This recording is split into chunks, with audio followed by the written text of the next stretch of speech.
So, this is a German story by the Brothers Grimm, who wound up here in Berlin, where I am.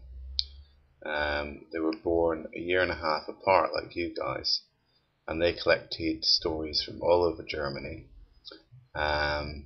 including a couple of hundred, I think, in this collection here. Certainly lots of stories, anyway. And I'm going to read you this one now, which is called The Giant with the Three Golden Hairs.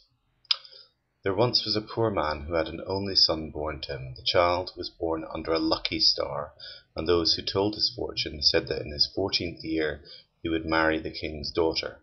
People married a lot younger in those days. It so happened that the king of the land, soon after the child's birth, passed through the village in disguise, and asked whether there was any news. Yes, said the people. A child has been born that they say is to be a lucky one, and when he is 14 years old he is fated to marry the king's daughter.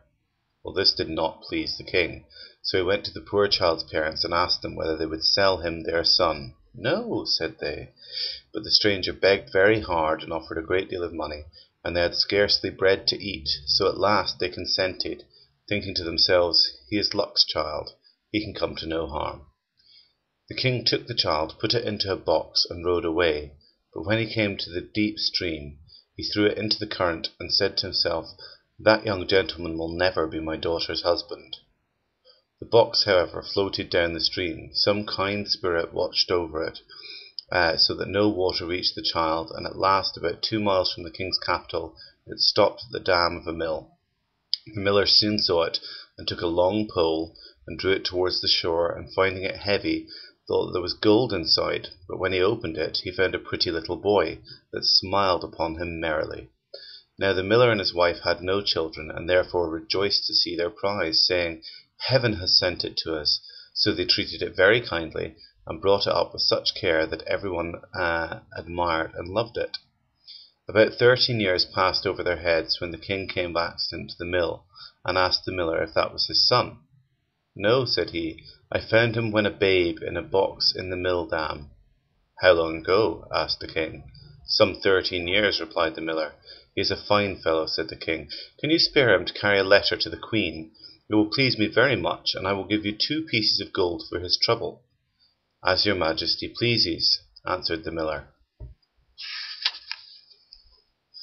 Now, the king had soon guessed that this was the child whom he had tried to drown, and wrote a letter by him to the queen, saying, As soon as the bearer of this arrives, let him be killed and immediately buried, so that all may be over before I return. The young man set out with his letter, but missed his way, and came in the evening to a dark wood.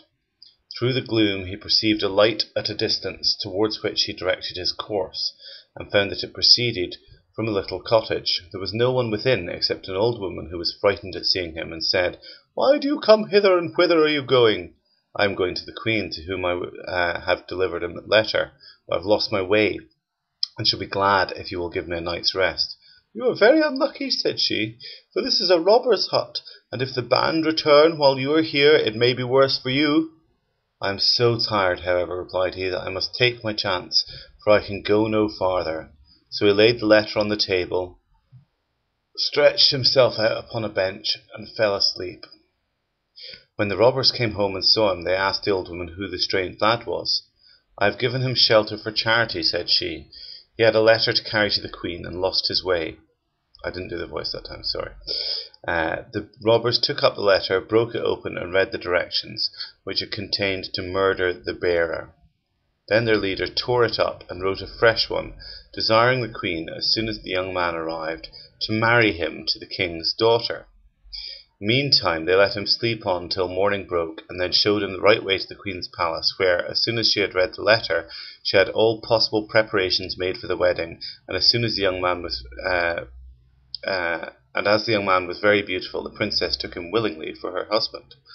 After a while the king returned, and when he saw the prediction fulfilled, that his child of fortune was, notwithstanding all his cunning, married to his daughter, he inquired eagerly how this had happened, and what were the orders which he had given. Dear husband, said the queen, here is your letter, read it for yourself.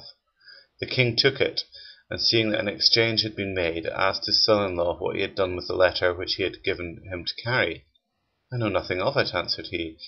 "It must have been taken away in the night while I slept." Then the king was very wroth, and said, "No man shall have my daughter who does not descend into the wonderful cave and bring me the 3 golden hairs from the head of the giant king who reigns there. Do this, and you shall have my consent." "Oh, I will soon manage that," said the youth. So he took leave of his wife and set out on his journey. At the first city he came to, the guard of the gate stopped him and asked him what trade he followed, and what he knew. "I know everything," said he. "If that be so," replied they, "then you are just the man we want. Be so good as to tell us why our fountain in the mountain place is dry, and will give no water.